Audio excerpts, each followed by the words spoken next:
we finished our first rehearsal, this was one of the tightest companies that I have ever worked with.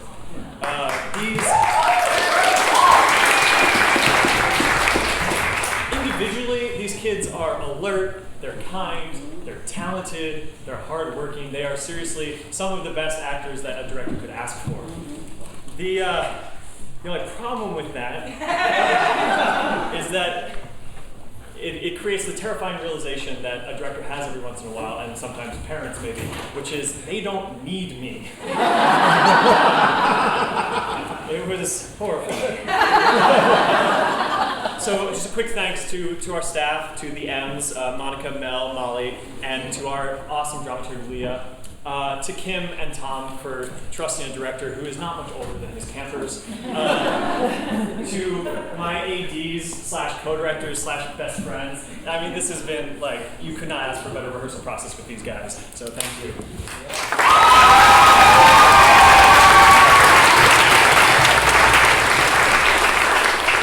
And finally, to the parents who said, yeah, I'll send my kid to Shakespeare camp.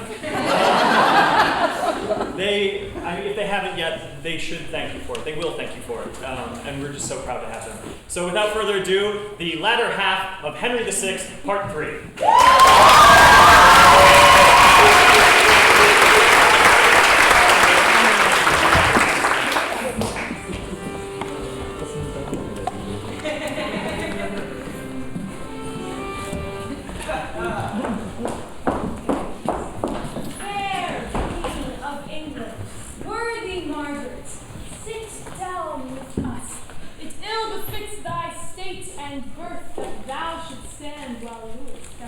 No, mighty king of France.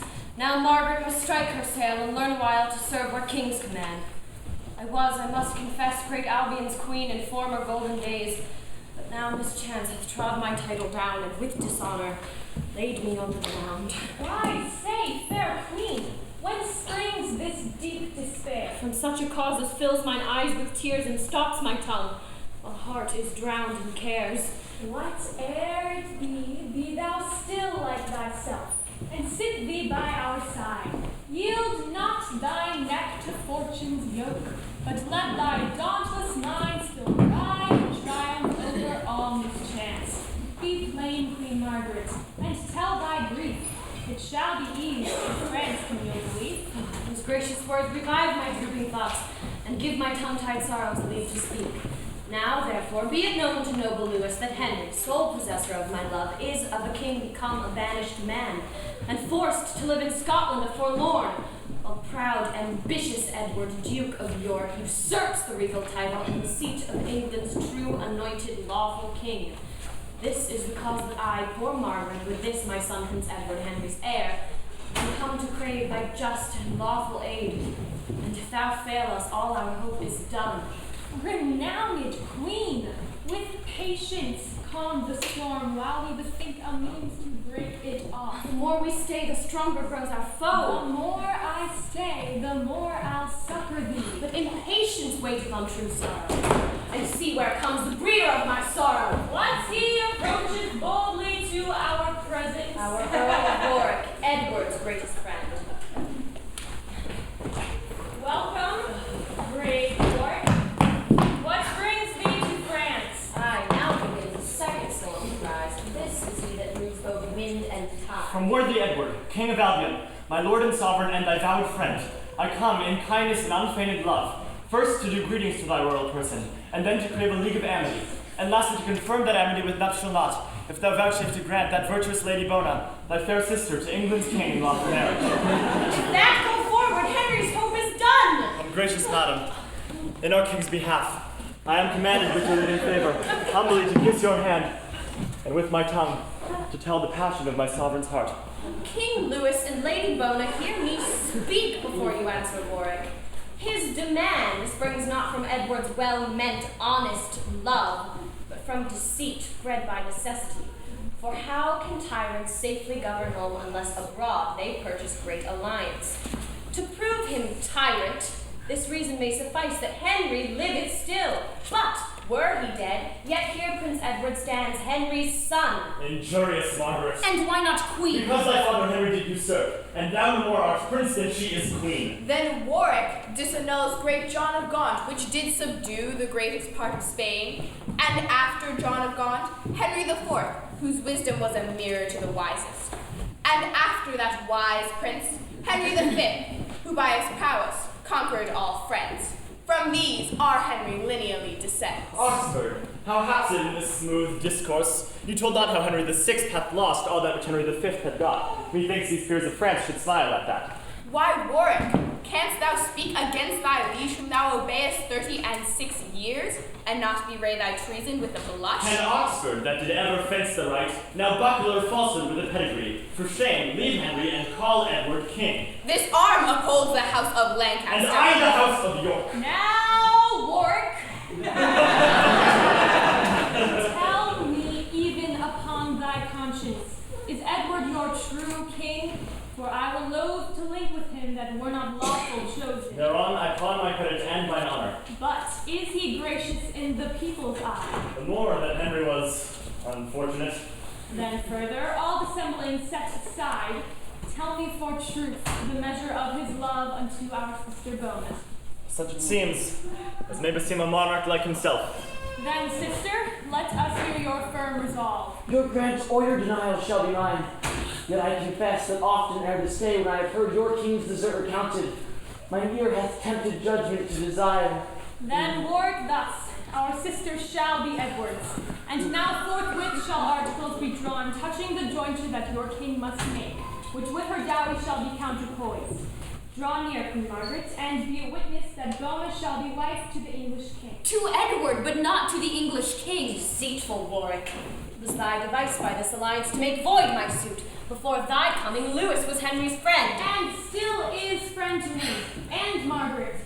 But if your title to the crown be weak, as may appear by Edward's good success, then 'tis but reason I be released from giving aid, which late I promised. Yet shall you have all kindness at my hand that your escape requires, and that mine can yield. Henry now lives in Scotland at his ease, where having nothing can he lose. Peace, impudent and shameless Warwick. Proud to set her up and pull her down of kings. My lord ambassador, these letters are for you, sent from your brother, Burgess MONTAGUE.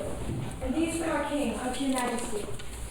And these, madam, for you, from whom I know not. I like it well that our fair queen and mistress smiles at her news while Warwick frowns at his. Nay, mark how Lewis stamps as he were nettled. I hope all's for the best. What are thy news? And yours, fair queen? And mine such as fills my heart with unhoped joys. Mine full of sorrow and heart's discontent. What? Has your king married the Lady Grey, and now to soothe your forgery and his, sent me paper to persuade me patience? Is this the alliance that he seeks with France? Dare he presume to I told your majesty as much before. This proveth Edward's love and Warwick's honesty. King Henry, I here protest in sight of heaven, and by the hope I have of heavenly bliss, that I am clear of this instead of Edward's. No more my king, for he dishonors me. Most himself, if he could see his shame. Shame on himself, for my desert his honor, and to repair my honor lost to him, I here renounce him and return to Henry. My noble queen, let former grudges pass, and henceforth I am the true servitor. I will revenge his wrong to Lady Bona and replant Henry in his former state. Warwick! These words have turned my hate to love, and I forget and quite forget old faults, and joy that thou becomest King Henry's friend. So much as friend I, his unfated friend, that if King Louis vouchsafe to furnish us with some few bands of chosen soldiers, I'll undertake to land them on our coast and force the tyrant from his seat by war. 'Tis not his new made bride shall succor him. And as for Clarence, as my letters tell me, he is very likely not to fall from him. Dear brother, how shall Bona be revenged but by the help to this distressed queen? Renowned prince, how shall poor Henry live unless thou rescue him from foul despair? My quarrel and this English queen's are one. And mine, fair Lady Bona, joins with yours. and mine with hers, and thine and Margaret's. Therefore, at last, I firmly am resolved. You shall have it. Let me give humble thanks to all at once. Then supposed king, that Louis of France is sending over masters to revel it with him and his new bride. Thou seest what's past. Go fear thy king withal. Tell him, in hope he'll prove a widower shortly. I wore the willow garland for his sake. Tell him my mourning weeds are laid aside, and I am ready to put armor on. And tell him for me that he hath done me wrong, and therefore I'll uncrown him, where to belong. As thy reward be gone. But Warwick, thou and Oxford with 5,000 men shall cross the seas and bid false Edward battle. Why stay we now? These soldiers shall be levied. And thou, Lord Bourbon, our High Admiral, shall waft them over with our royal fleet. Aye, long till Edward fall by war's mischance for mocking Mary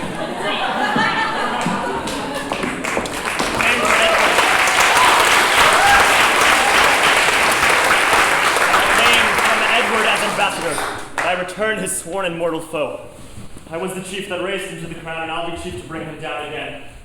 Not that I pity Henry's misery, but seek revenge on Edward's mockery.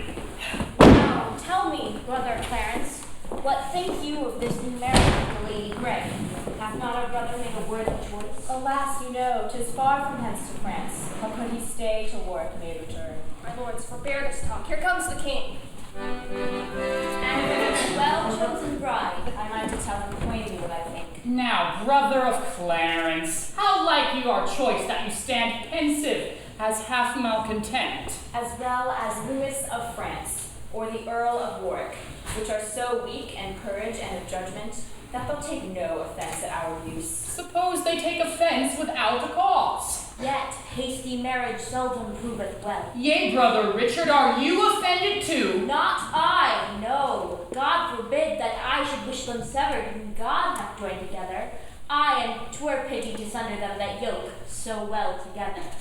Tell me some reason why the Lady Grey should not become my wife and England's queen. And you too, Somerset and Montague, speak freely what you think. Then this is mine opinion, that King Louis becomes your enemy for mocking him about the marriage of the Lady Bona. And Warwick, doing what you gave in charge, is now dishonored by this new marriage. Yet to have joined with France in such alliance would more have strengthened this our commonwealth against foreign storms than any homebred marriage. Aye, what of that? It was my will and grant, and for this once my will shall stand for law. And to that end I shortly mind to leave you. Leave me or tarry, Edward will be king, and not be tied unto his brother's will. My lords, before it pleased his majesty to raise my state to title of queen, to me but right, and you must all confess that I was not ignoble of descent, and meaner than myself have had like fortune. But as this title honors me and mine, so your dislikes, to whom I would be pleasing, doth cloud my joys with danger and with sorrow. My love, forbear to fawn upon their frowns. I hear, yet say not much, but think the more.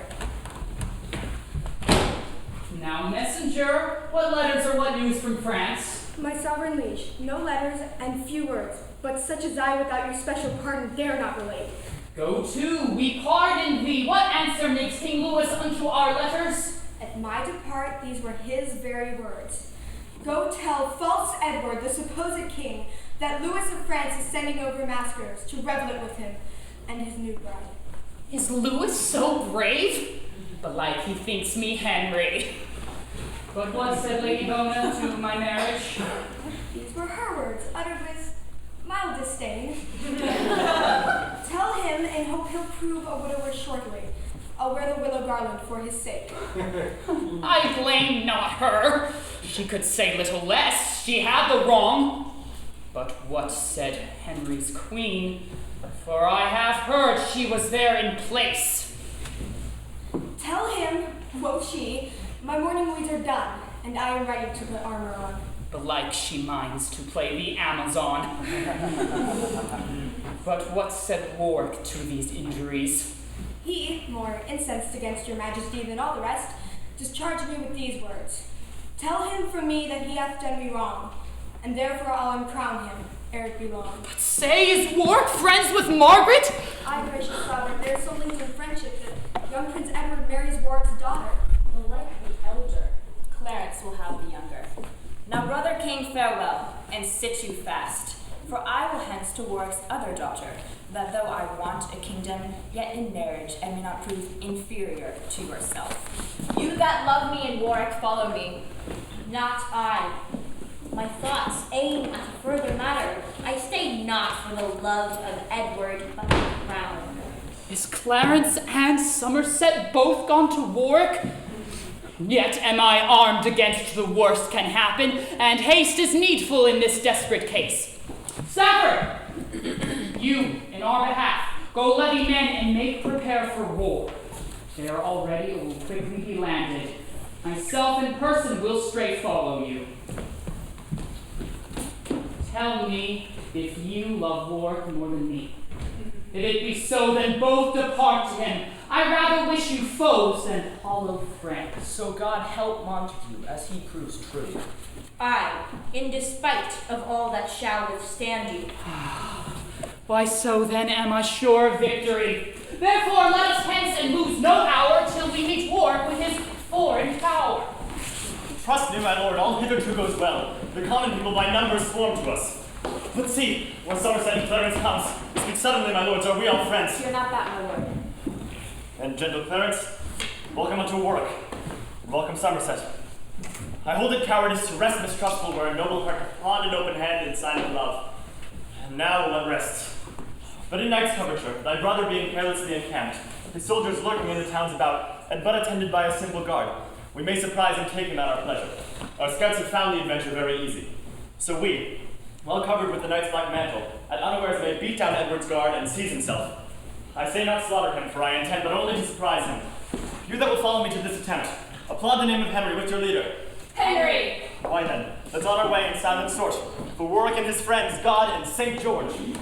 Come on, my masters, each man take his stand. The king by this is set down to sleep. What, will he not to bed? Why no, for he hath made a solemn vow, never to lie or take his natural rest, till Warwick or himself be quite so blessed. Tomorrow then belike shall be the day, if Warwick be so near as men report. But say, I pray what nobleman is that with the king here resteth in his tent? 'Tis the Lord Hastings, the king's chiefest friend. Oh, is it so? But why command the king that his chief followers lodge in towns about him while he himself keeps in the cold field? 'Tis the more honor because more dangerous. I give me worship and quietness. I like it better than a dangerous honor. If Warwick knew in what estate he stands, 'tis to be doubted he would waken him. Unless our halberds did shut up his passage. Aye, wherefore else guard we his royal tent, but to defend his person from night foes. This is his tent, and see where stands his guard. Courage, my masters, honor now or never, and follow me and Edward shall be ours. Who goes there? Stay, or thou diest!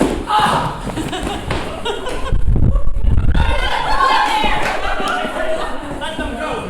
Here is the Duke. The Duke! Why, Warwick, when we parted thou call'st me king. Alas! How should you govern any kingdom that know not how to use ambassadors, nor how to be contented with one wife, nor how to use your brothers brotherly?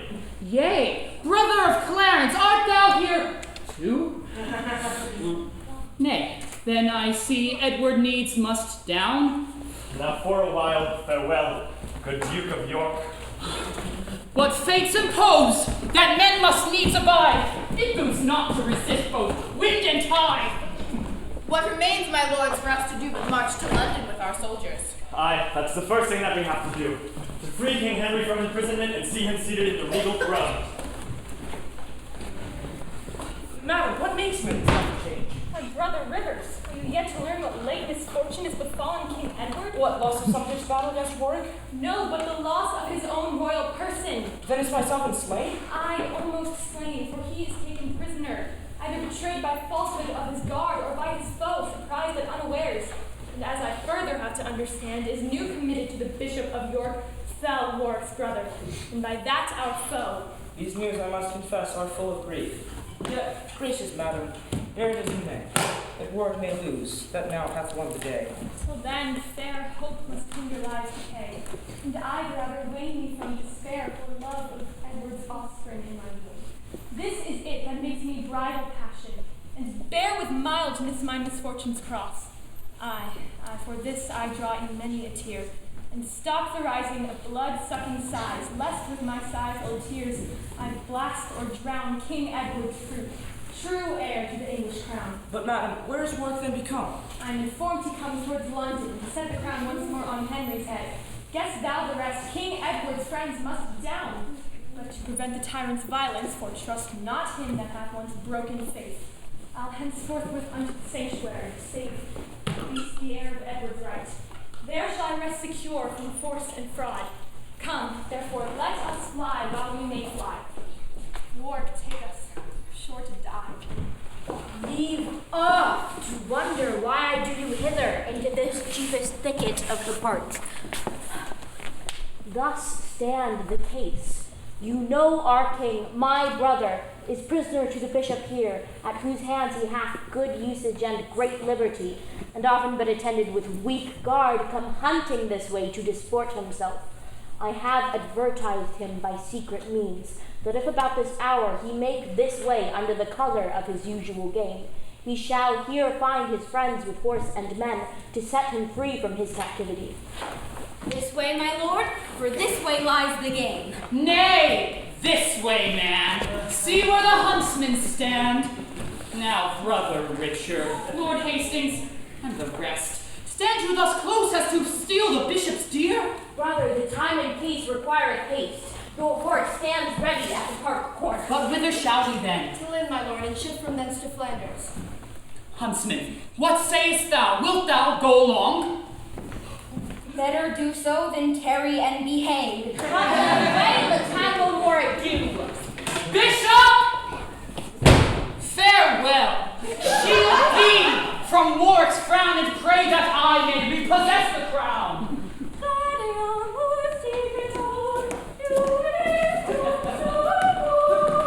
Master Lieutenant, now that God and friends have shaken Edward from the regal seat and turned my captive state to liberty, I fear to hope my sorrows unto joys. At our enlargement, what are thy due fees? Subjects may challenge nothing of their sovereigns, but if an humble prayer may prevail, I then crave pardon of your majesty. For what, Lieutenant? For well using me? Maybe thou sure I'll well requite thy kindness, for that it made my imprisonment a pleasure. But Warwick, after God thou settest me free, and chiefly therefore I thank God and thee. He was the author, thou the instrument. Therefore, that I may conquer fortune's spite by living low where fortune cannot hurt me, and that the people of this blessed land may not be punished with my thwarting stars. Work, although my head still wear the crown, I here resign my government to thee, for thou art fortunate in all thy deeds. Your grace hath still been famed for virtuous, and now may seem as wise as virtuous by spying and avoiding fortune's malice. Yet in this one thing let me blame your grace, for choosing me when Clarence is in place. No, Warwick, thou art worthy of this sway, to whom the heavens in thy nativity adjudged an olive branch and laurel crown, as likely to be blessed in peace and war, and therefore I yield thee my free consent. I make you both protectors of the land, while I myself will lead a private life, and in devotion spend my latter days, to sin's rebuke and my Creator's praise. What answers Clarence to his sovereign's will?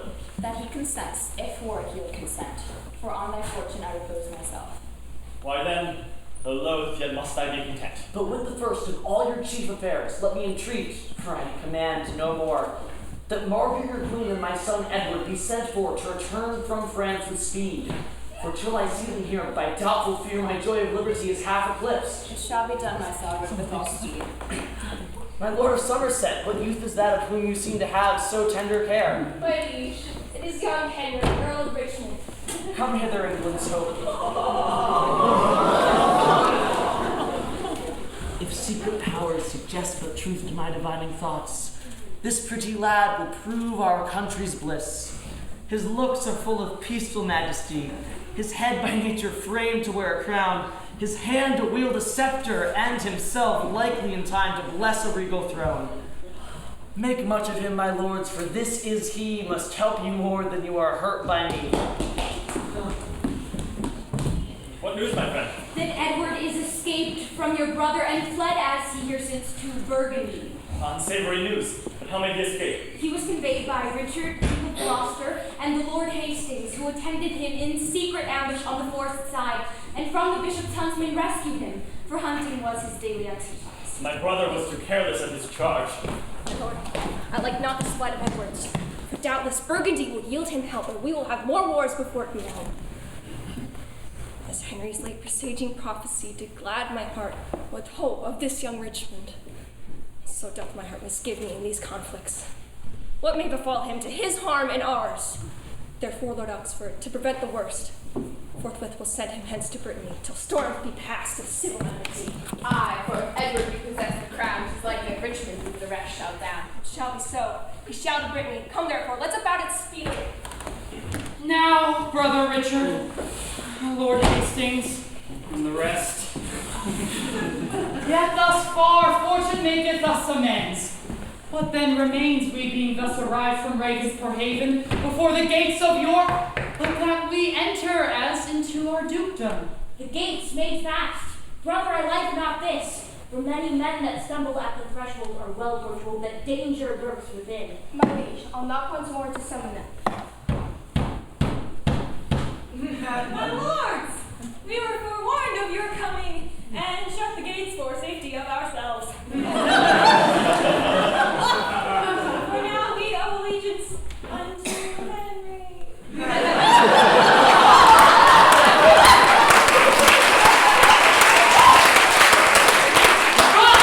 Master Mayor, if Henry be your king, yet Edward at the least is Duke of York. My good lord, I know you for no less. Why, Master Mayor, why stand you in a doubt? Open the gates. We are King Henry's friends. Aye, say you so? The gates shall then be opened. A wise, stout captain, and soon persuaded. So, Master Mayor, these gates must not be shut, but in the night or in the time of war. What? Fear not, ma'am, but yield me up the keys! Brother, this is Sir John Montgomery, our trusty friend, unless I be deceived. Welcome then, Sir John. But why come you in arms? To help King Edward in his time of storm, as every loyal subject ought to do. Thanks, good Montgomery. But now we forget our title to the crown and only claim our dukedom till God please to send the rest. Then fare you well, for I will hence again. I came to serve a king and not a duke.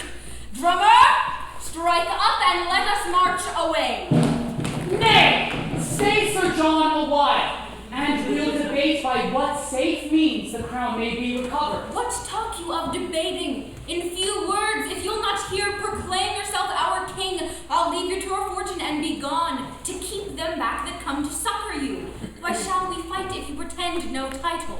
Why, brother, wherefore stand you on nice points? When we grow stronger, then we'll make our claim. Till then, 'tis wisdom to conceal our meaning. Away with scrupulous wit. Now arms must roll. And fearless minds climb soonest unto crowns.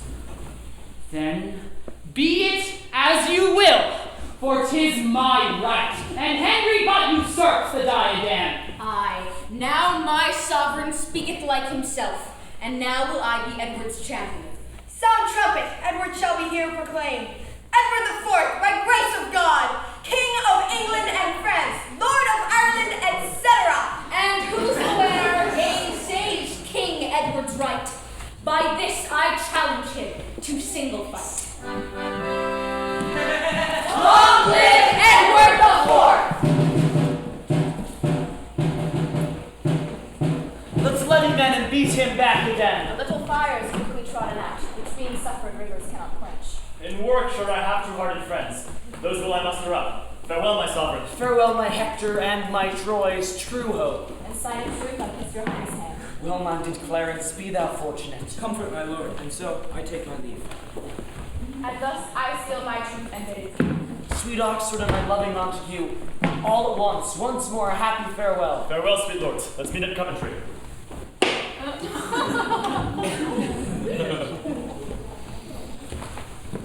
Here at the palace will I rest a while. Cousin of Exeter, what thinks your lordship? Methinks the power that Edward hath in field should not be able to encounter mine. The doubt is that he will seduce the rest. That's not my fear. My need hath got me fame. I have not stopped mine ears to their demands, nor posted off their suits with slow delays. My pity hath been balm to heal their wounds, my mildness hath allayed their swelling griefs, my mercy dried their water-flowing tears. I have not been desirous of their wealth, nor much oppressed them with great subsidies, nor forward of revenge, though they much err. Then why should they love Edward more than me? A Lancaster! A Lancaster! Hark, my lord, shelter these!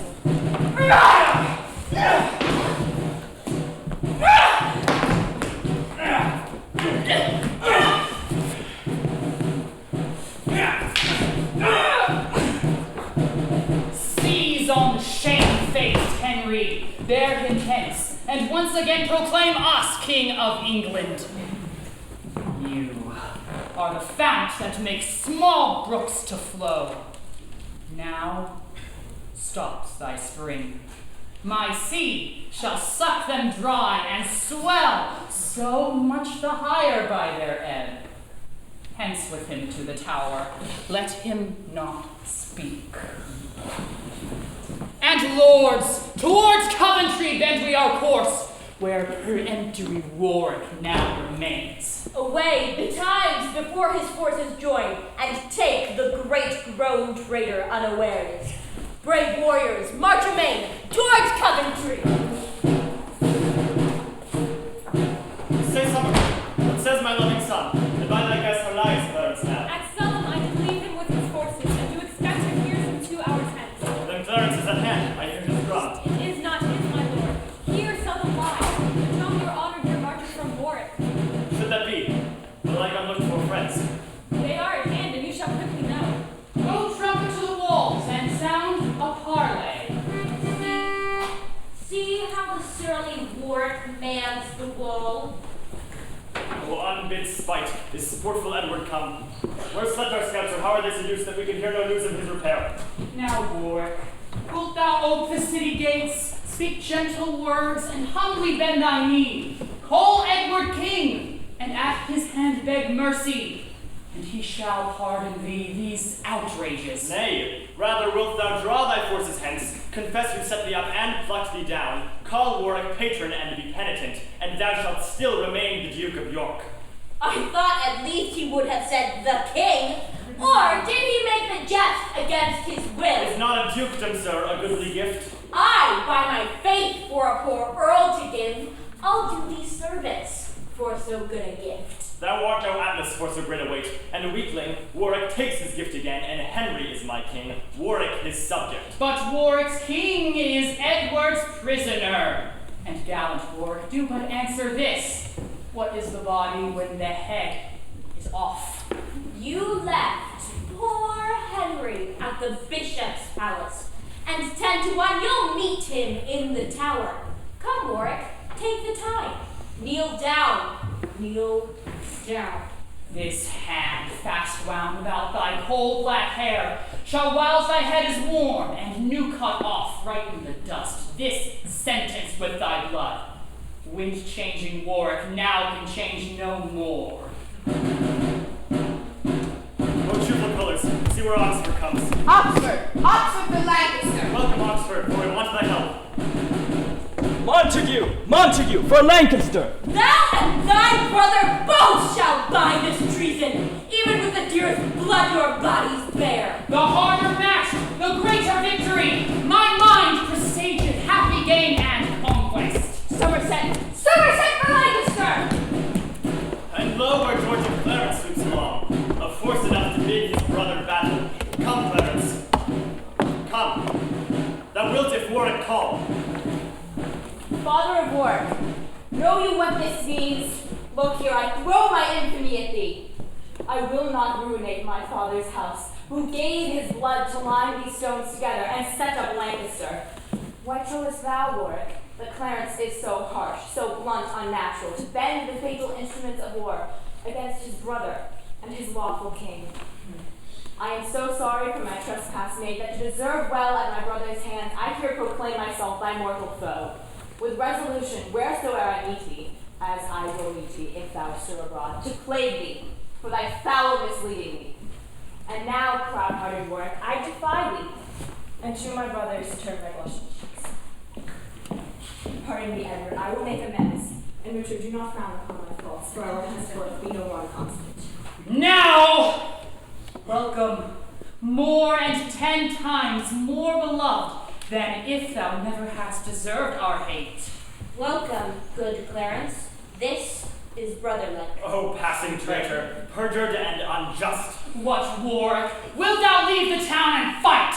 Or shall we beat the stones about thine ears? Lords to the field! St. George and victory!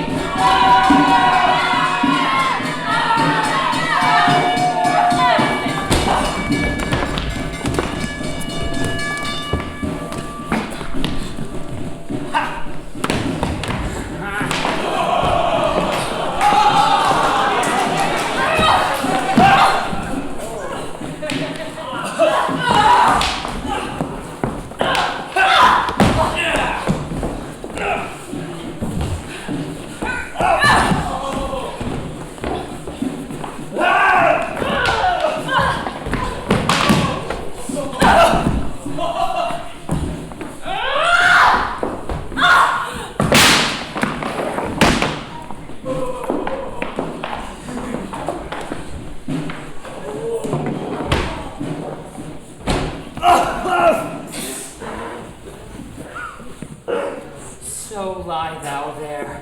Die thou, and die our fear. For Warwick was a bug that feared us all. Now, Montague, sit fast, I seek for thee, that Warwick's bones might keep thine company. Who is nigh? Come to me, friend or foe, and tell me who is victor, York or Warwick. Why ask I that? My blood, want of strength, my sick heart, shows that I must yield my body to the earth. These eyes, now are dimmed with that black veil, were likened off to kingly sepulchres. The wrinkles, now dimmed with this black veil. Wrinkles in my brows were likened off to kingly sepulchres, for who lived king? But I could dig his grave, and who just smiled when Warwick bent his brow? Lo, now my glory smeared in dust, blood. God, what is pomp, rule, reign, but earth and dust? Live we how we can, die we must. Warwick! Or die as we are, we might recover all our loss again.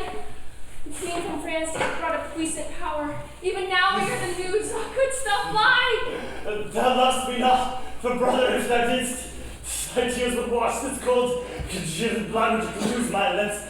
Will thou let me speak? Come quickly, Montague, or I am dead. Oh, Warwick. Montague had breathed his last, and to the latest gasp cried out for Warwick, and said, "Commend me to my valiant brother." And more he would have said, and more he spoke, which sounded like a cannon in a vault that might not be distinguished. But at last I will my hear, delivered with a groan.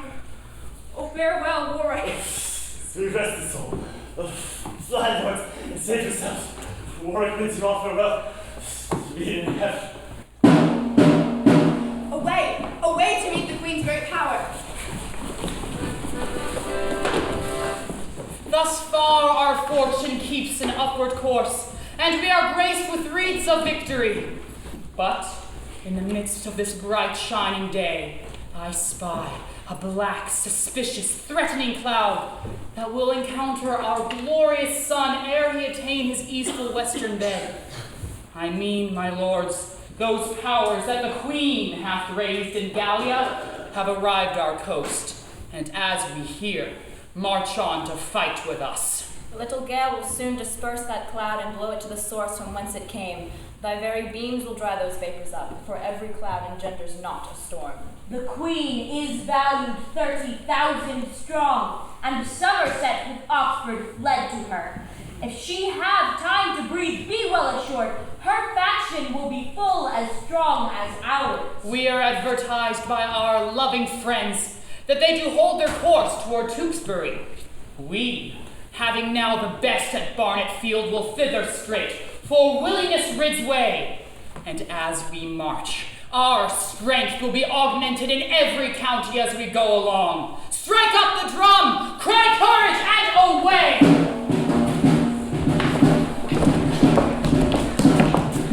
Great lords! Wise men there sit and wail their loss, but cheerily seek how to redress their harms. What? Though the mast be now blown overboard, the cable broke, the holding anchor lost, and half our sailors swallowed in the flood, we will not from the helm to sit and weep, but keep our course, though the rough winds say no, from shelves and rocks that threaten us with wrack. 'Tis good to chide the waves as speak them fair. And what is Edward but a ruthless sea? What Clarence but a quicksand of deceit? And Richard but a ragged, fatal rock? All these the enemies to our poor bark. Say you can swim.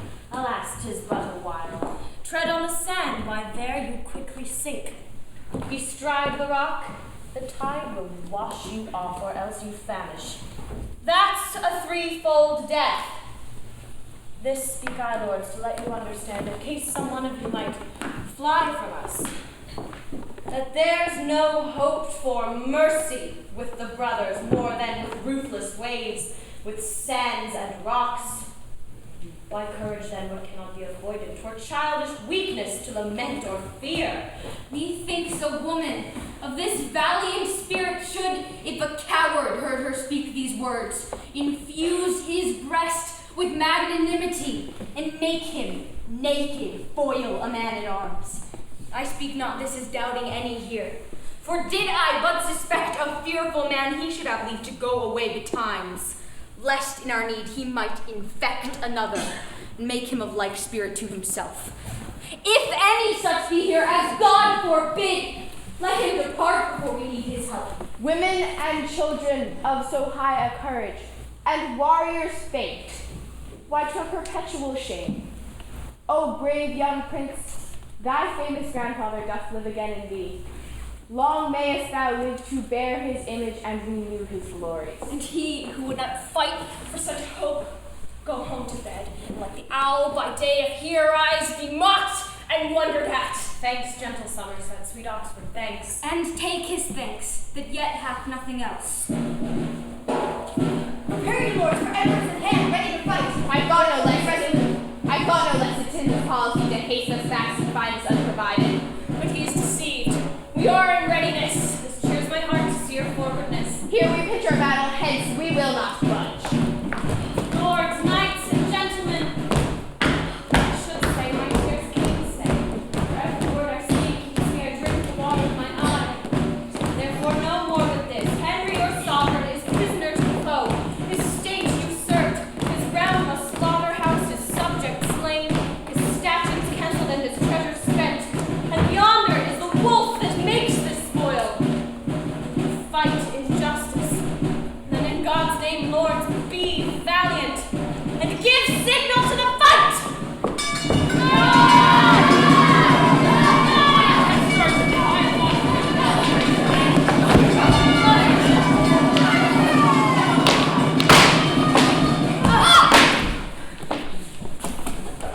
Away with Oxford to Hames Castle, straight! For Somerset, off with his guilty head. Go bear them hence, I will not hear them speak. For my part, I am not troubled you with words.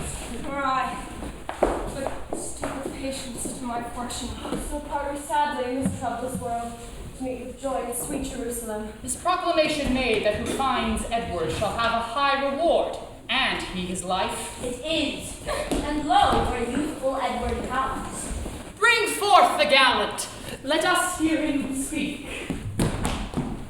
What? Can so young a thorn begin to prick? Speak like a subject, proud, ambitious York.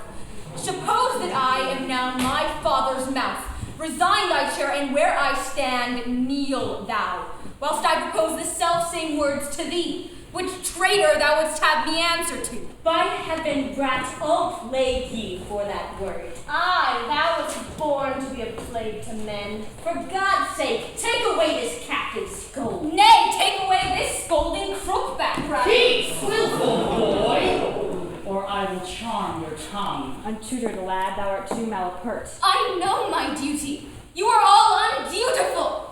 Lascivious Edward, and thou, perjured George. And thou, misshapen Dick. I tell ye all, I am your better, traitors as ye are, and thou usurpst my father's right and mine. Take that! The likeness of this Raylord here! Sprawlest thou, take that! To end thy agony. That! For twitting me with perjury. Oh, kill me too! Marry and shall. Hold, Richard! Hold, for we have done too much. Why should she live to fill the world with words? What doth she swoon? Use means for her recovery. Clarence, excuse me to the king, my brother. I'll hence to London on a serious matter. Ere ye come there, be sure to hear some news. What? Tower. The tower. Oh, Ned. Sweet Ned, speak to thy mother, boy. Canst thou not speak? Oh!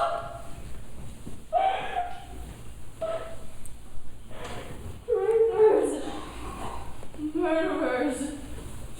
They that stabbed Caesar shed no blood at all, did not offend, nor were not worthy blame if this foul deed were by to equal it. He was a man. This, in respect a child, and men there spend their fury on a child. What's worse than murder that I may name it? No, my heart will burst in if I speak. And I will speak so that my heart may burst. Butchers and villains, bloody cannibals, how sweet a plant have you untimely cropped. You have no children, butchers. If you had, the thought of them would have stirred up remorse.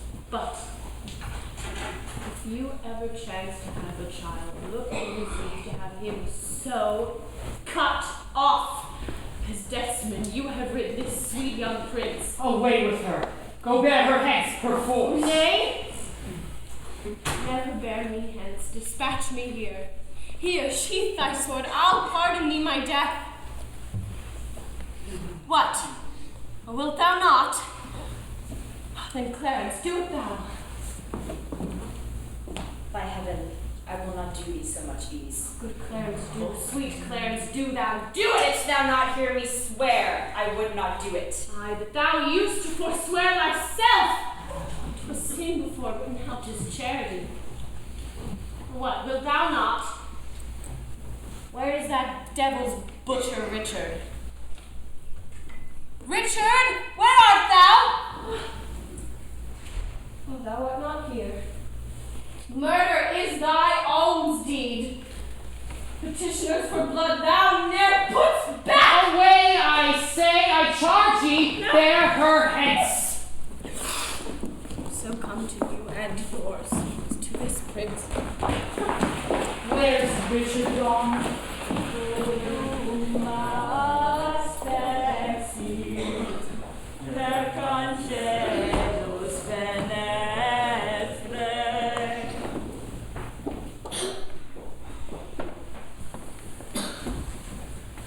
Day, my lord.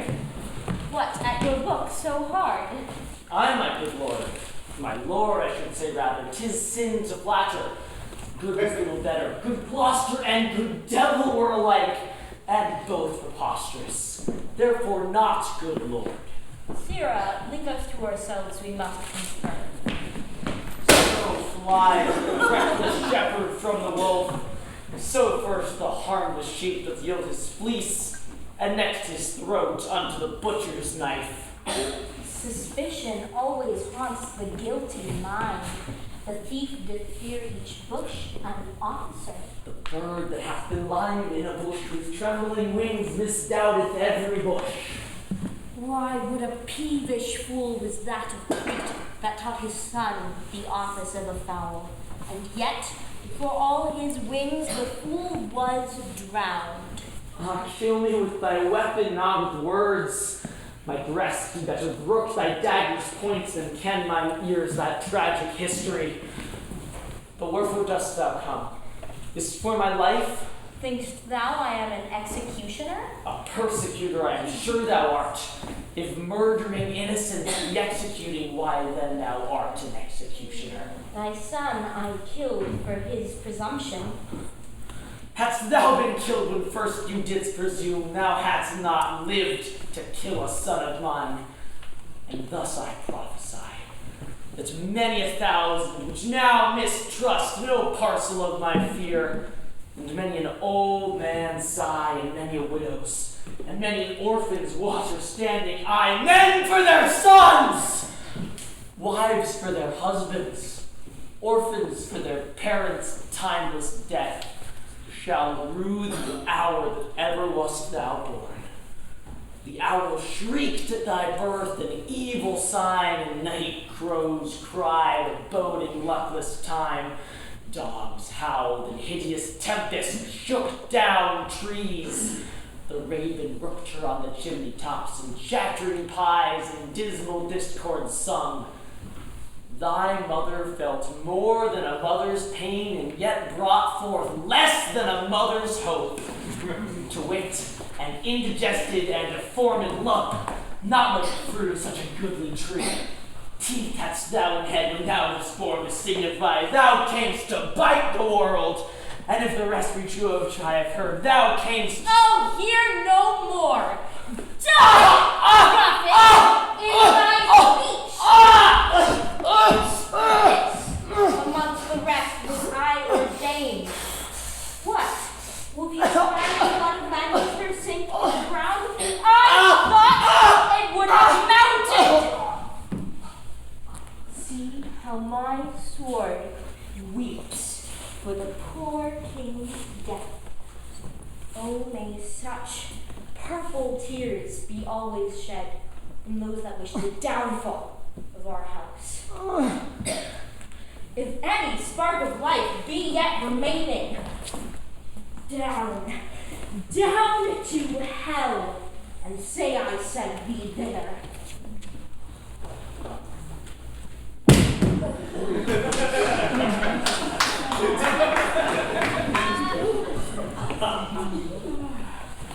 I that have neither pity, love, nor fear. Indeed, 'tis true that Henry told me of. For I have often heard my mother say, I came into the world with my legs forward. Had I not reason, think ye to seek their ruin, that usurped our right? The midwife wondered, and the women cried, Oh, Jesus bless us, he is born with teeth! And so I was, which plainly signified that I should snarl, and bite, and play the dog. Then, since the heavens have shaped my body so, let hell make crooked my mind to answer it. I have no brother. I am like no brother. And this word, love, which graybeards call divine, be resident in men like one another and not in me. I am myself alone. Clarence, beware, thou keep'st me from the light, but I will sort a pitchy day for thee, for I will buzz abroad such prophecies that Edward shall be fearful of his life. And then, to purge his fear, I'll be thy death. King Henry and the prince, his son, are gone. Clarence, thy turn is next, and then the rest. counting myself but bad, till I be best. I'll throw thy body in another room, and triumph, Henry, in thy day of doom.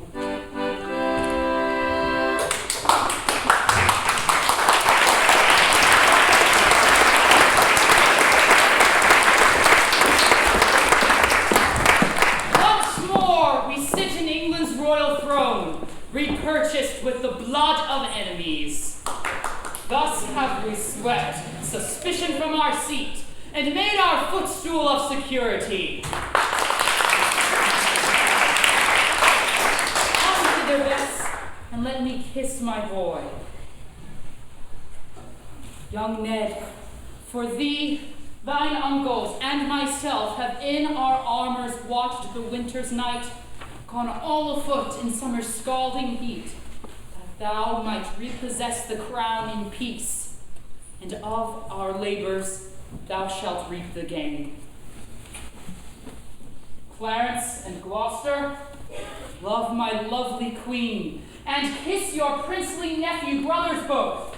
The duty I owe unto your majesty, I seal upon the lips of this sweet babe. Thanks, noble Clarence, worthy brother, thanks. That I love the tree from whence you sprang, witness this loving kiss I give the fruit. To say the truth, so Judas kissed his master. All and as he left all harm. Now am I seated as my soul delights, having my country's peace and brother's love. What will your grace have done with Margaret? Reynard, her father, hath pawned his Sicils and Jerusalem to the king of France, and hither have they sent it for her ransom. Away with her, and waft her hence to France! And now what rests, but that we spend the time with stately triumphs, mirthful comic shows, as such befits the pleasure of the court. Sound drums and trumpets! Farewell, sour annoy, for here, I hope, begins our lasting joy.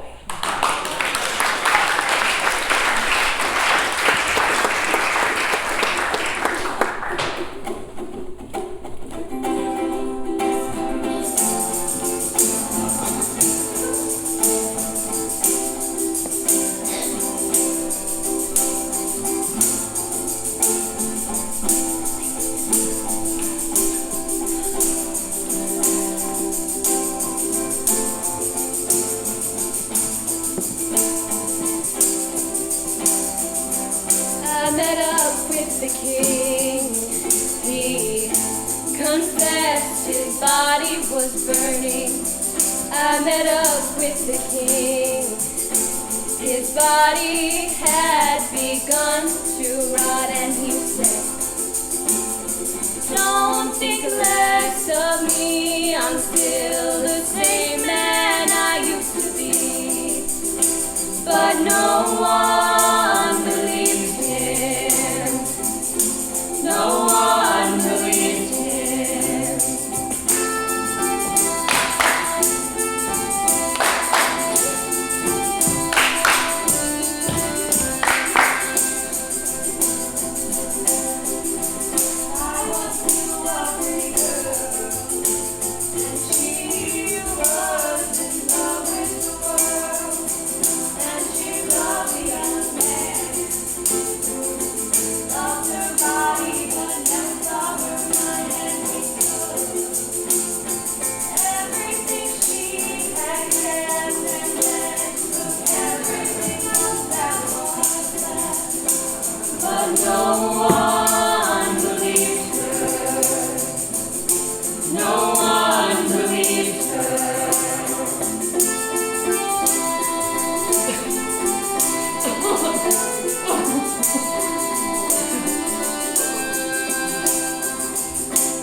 There's people thinking they know something now. Well,